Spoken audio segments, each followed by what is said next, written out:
Shalom adik-adik, senang sekali Kak Charles bisa bersama-sama dengan kalian, maupun hanya sebatas online. Kak Charles berharap kalian semua dalam keadaan yang sehat, selalu dilindungi Tuhan, dan terus semangat untuk beribadah kepada Tuhan. Saat ini kita akan mendengarkan firman Tuhan. Mari kita berdoa terlebih dahulu. Bapa kami dalam surga, kami mengucap syukur buat kesempatan ini. Kami boleh beribadah bersama-sama untuk memuji dan memuliakan nama-Mu. Saat ini Tuhan, kami mau duduk diam mendengarkan firman-Mu. Biarlah firman-Mu ini dapat membaharui hati dan pikiran kami. Biar semakin hari kami menjadi semakin serupa dengan Tuhan Yesus Kristus yang kami kagumi. Terima kasih ya Tuhan. Di dalam nama Tuhan Yesus, kami siap untuk mendengarkan firman. Haleluya. Amin. Adik-adik yang terkasih, tema renungan Kak Charles pada pagi hari ini adalah di manakah kita bisa melayani. Nah, sebelum kita mulai dalam tema renungan pada hari ini, kita akan membaca firman Tuhan yang diambil dari Kisah Para Rasul 16 ayat 1 sampai 12. Kisah Para Rasul 16 ayat 1 sampai 12. Timotius turut serta dengan Paulus. Paulus datang juga ke Derbe dan ke Listra. Di situ ada seorang murid bernama Timotius. Ibunya adalah seorang Yahudi dan telah menjadi percaya, sedangkan ayahnya seorang Yunani. Timotius ini dikenal baik oleh saudara-saudara di Listra dan di Ikonium, dan Paulus mau supaya dia menyertainya dalam perjalanan. Paulus menyuruh menyunatkan dia karena orang-orang Yahudi di daerah itu, sebab setiap orang tahu bahwa bapaknya adalah orang Yunani. Paulus menyeberang ke Makedonia. Ayat 4. Dalam perjalanan keliling dari kota ke kota, Paulus dan Silas menyampaikan keputusan-keputusan yang diambil para rasul dan para penatua di Yerusalem dengan pesan supaya jemaat-jemaat menurutinya. Demikianlah jemaat-jemaat ditubuhkan dalam iman, dan makin lama makin bertambah besar jumlahnya. Mereka melintasi tanah Frigia dan tanah Galatia, karena Roh Kudus mencegah mereka untuk memberitakan Injil di Asia. Ayat 7, dan setibanya di Misia, mereka mencoba masuk ke daerah Bitinia, tetapi Roh Yesus tidak mengizinkan mereka. Setelah melintasi Misia, mereka sampai di Troas. Pada malam harinya, tampaklah oleh Paulus suatu penglihatan. Ada seorang Makedonia berdiri di situ dan berseru kepadanya, katanya, "Menyeberanglah kemari dan tolonglah kami." Setelah Paulus melihat penglihatan itu, segeralah kami mencari kesempatan untuk berangkat ke Makedonia. Karena dari penglihatan itu, kami menarik kesimpulan bahwa Allah telah memanggil kami untuk memberitakan Injil kepada orang-orang di sana. Lalu kami bertolak dari Troas dan langsung berlayar ke Samotrake, dan keesokan harinya tibalah kami di Neapolis. Ayat 12. Dari situ kami ke Filipi, kota pertama di bagian Makedonia ini, suatu kota perantauan orang Roma. Di kota itu kami tinggal beberapa hari. Nah, adik-adik, kita bisa baca di perikop ini bahwa Paulus dan Timotius dan juga rekan-rekan sepelayanan, mereka adalah orang-orang yang mau mengikuti Tuhan Yesus Kristus. Mereka adalah orang-orang yang sudah diselamatkan, yang menerima Yesus sebagai juru selamat mereka. Nah, seperti kita juga, kita sebagai orang percaya, kita harus sadar bahwa hidup ini bukanlah milik kita lagi. Hidup ini adalah milik Tuhan. Dan kita harus hidup sebagaimana Kristus Yesus telah hidup. Yesus telah memberikan teladan, memberikan contoh kepada kita untuk melayani. Ketika 2000 tahun yang lalu Yesus masih hidup, dia memberikan teladan kepada para rasul, dan juga kita bisa baca dalam Alkitab memberikan teladan bagi kita juga untuk menjadi sama seperti dia, sama seperti Yesus telah hidup. Jadi kalau kita sebagai orang-orang yang sudah diselamatkan, ketika Yesus Kristus ada dalam hidup kita, maka kita pun akan menunjukkan bagaimana hidup kita sama seperti Kristus telah hidup. Jadi kita tidak akan hidup untuk diri kita sendiri. Kita akan terus punya kerinduan untuk melayani. Kita tidak akan mementingkan kepentingan diri kita sendiri. Kita mau hidup kita berdampak positif bagi orang lain. Kita mau hidup kita menjadi berkat bagi orang lain. Kita mau hidup kita berguna. Kita mau hidup kita memuliakan nama Tuhan. Jadi kita tidak akan hidup untuk diri kita sendiri. Sebagaimana di dalam Matius 20 ayat 28 dikatakan, sama seperti Yesus, yaitu anak manusia, datang bukan untuk dilayani, melainkan untuk melayani dan untuk memberikan nyawanya bagi tebusan bagi banyak orang. Nah, adik-adik yang terkasih, sekarang pertanyaannya, di manakah kita bisa melayani? Apakah kita melayani seperti di gereja saja, mungkin menjadi pemain musik atau menjadi singer? Pelayanan ternyata bukan hanya di gereja saja ya. Dimanapun kita berada, kita bisa melayani. Kita semua anak-anak Tuhan, kita semua terpanggil untuk melayani Tuhan. Bagaimanakah kita bisa melayani? Ketika kita menerima Yesus sebagai Juru Selamat, maka ada karunia-karunia roh yang dikaruniakan bagi kita. Ada Roh Kudus dalam hati kita yang akan membimbing kita. Dan kita akan hidup sebagaimana Kristus hidup. Hidup kita sama seperti Tuhan Yesus Kristus. Dan hidup kita menjadi kesaksian bagi banyak orang-orang. Kita memancarkan terang kasih Kristus, sehingga orang-orang yang belum mengenal kasih Yesus Kristus, mereka akan melihat melalui hidup kita. Mereka akan mengenal Tuhan Yesus melalui hidup kita. Hidup kita menjadi kesaksian bagi orang-orang. Nah, itulah pelayanan yang sesungguhnya. Dimanapun kita berada, kita bisa melayani Tuhan. Dimanapun kita berada, kita bisa menjadi kesaksian bagi orang lain. Dan ada seorang hamba Tuhan bernama Ludwig Ingwer Nommensen. Agak susah ya namanya. Beliau lahir di Jerman sekitar tahun 1800-an kalau saya tidak salah. Beliau terpanggil untuk sekolah seminari dan melayani Tuhan. Dia terpanggil untuk melayani di Sumatera, dan dia fokus untuk melayani suku Batak di Sumatera Utara. Ludwig Ingwer ini menjadi hamba Tuhan yang luar biasa, memberitakan Injil, menjadi kesaksian bagi suku Batak di sana. Dan dia menjadi salah satu pendiri dari gereja HKBP di Sumatera sana. Dan ya, inilah contoh-contoh pelayanan yang kita bisa lihat, seperti Ludwig Ingwer, seperti Rasul Paulus, seperti Timotius. Dimanapun mereka berada, mereka menjadi pelayan Tuhan. Mereka setia, mereka menjaga kekudusan, mereka hidup suci, mereka sebagai bait Allah, mereka menjadi kesaksian dimanapun mereka berada.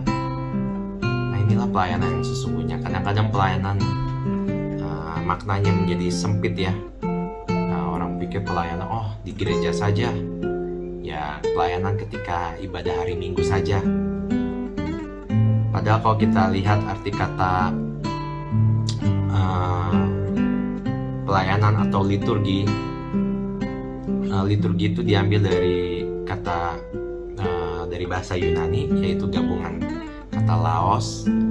Laos artinya umat atau masyarakat atau bangsa, dan satu lagi ergon, yaitu kerja atau pelayanan.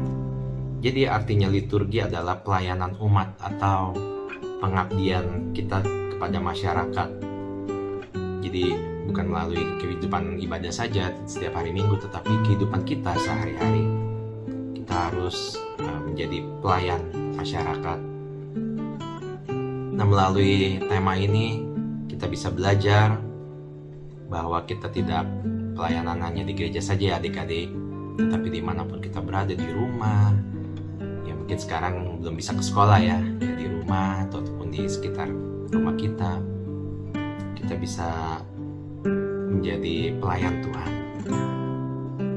Nah, kalau kita kembali lagi ke perikop tadi di Kisah Rasul 16 ayat 1-12, kisah tentang Paulus dan Timotius. Perikop ini terbagi dalam 2 bagian. Yang bagian pertama adalah di ayat 1-5 digambarkan Paulus melakukan pelayanan tidak terbatas pada orang Yahudi saja. Jadi kita lihat di awal mulanya dikatakan Paulus bertemu dengan Timotius. Timotius itu bukan sepenuhnya orang Yahudi karena bapaknya adalah orang Yunani, sedangkan ibunya adalah orang Yahudi. Nah, di bagian kedua kita bisa lihat bahwa Paulus melakukan perjalanan keluar, jadi menuju daerah Eropa bersama-sama dengan rekan-rekan sepelayanannya.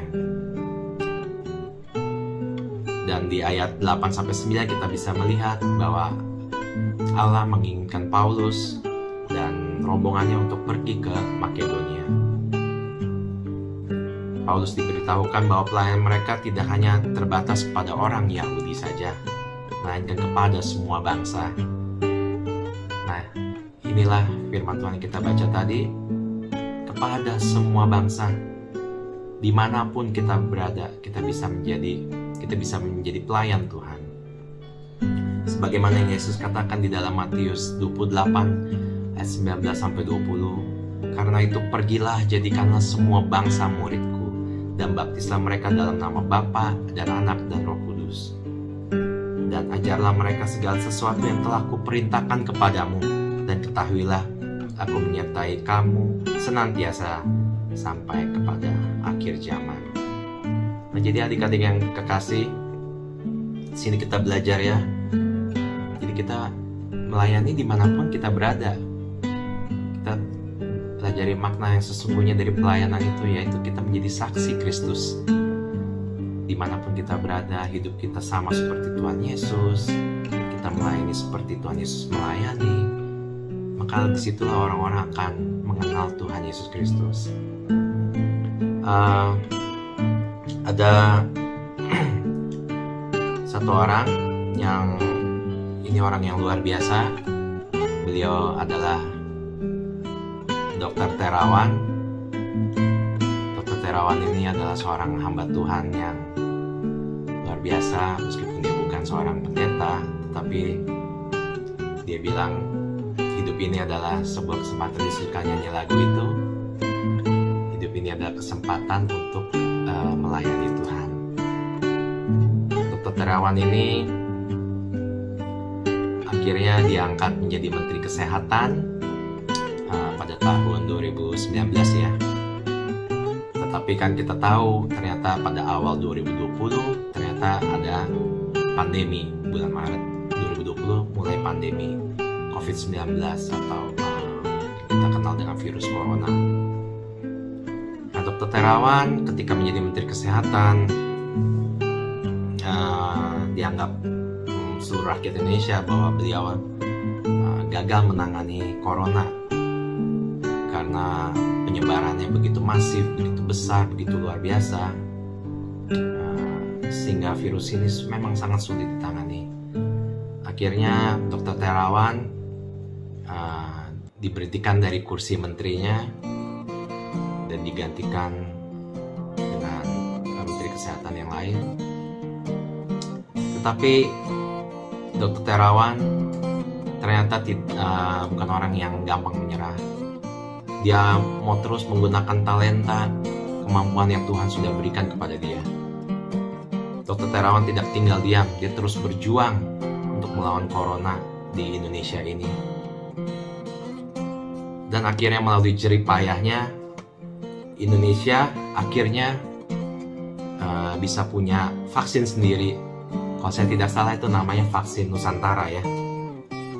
Ini berkat jasa Dr. Terawan dan kawan-kawannya.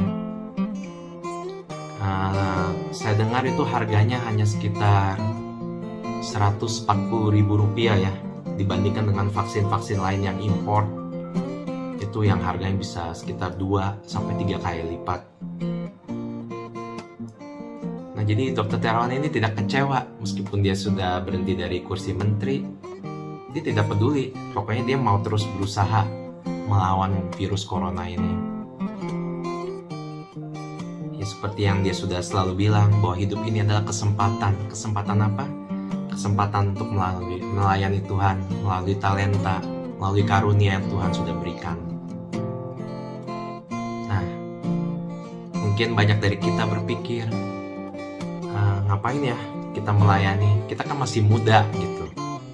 Ini kan melayani Tuhan ya tugas orang-orang dewasa saja, orang-orang yang sudah tua. Ya, mungkin kita berpikir kita masih muda, kita masih mau senang-senang dulu. Nantilah kalau sudah ada umur, sudah agak dewasa ya, barulah kita melayani. Justru bukan begitu ya.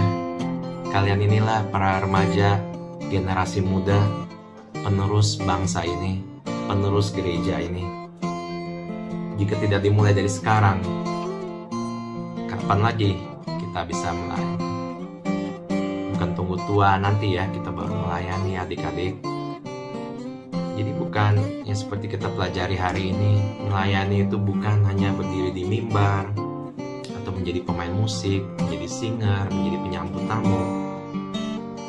Kita bisa melayani dimanapun kita berada. Kita sudah belajar tadi, inilah arti pelayanan yang sesungguhnya, di mana sehari-hari kita hidup sebagaimana Tuhan Yesus hidup.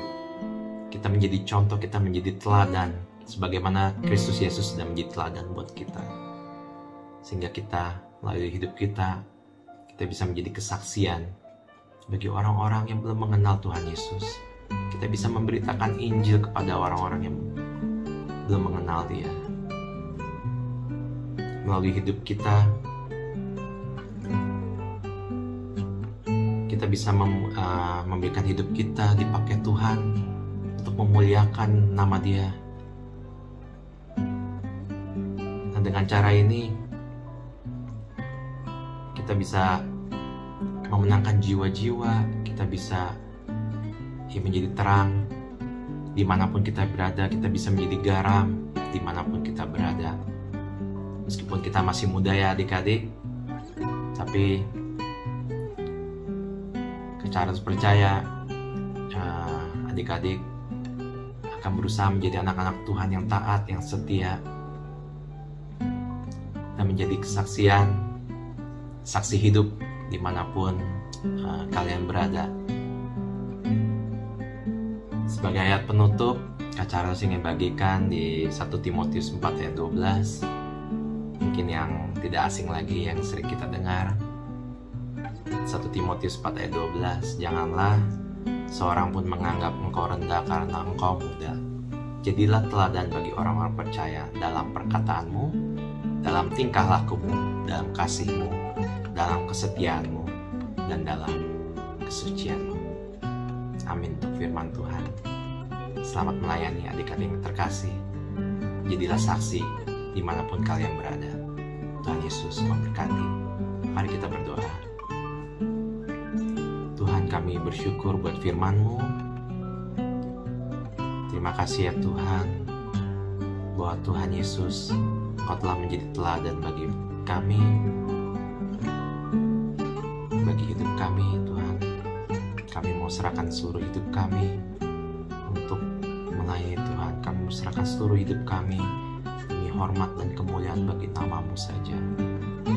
Inilah hidup kami Tuhan. Pakailah kami, terus baharui hati dan pikiran kami supaya kami semakin serupa dengan Yesus Kristus, menjadi saksi-Mu, menjadi terang-Mu, menjadi garam dimanapun kami berada. Terima kasih ya Tuhan. Dalam nama Tuhan Yesus, kalau Yesus Juru Selamat kami yang hidup, kami berdoa. Haleluya. Amin. Terima kasih adik-adik. Selamat hari Minggu. Tuhan Yesus memberkati.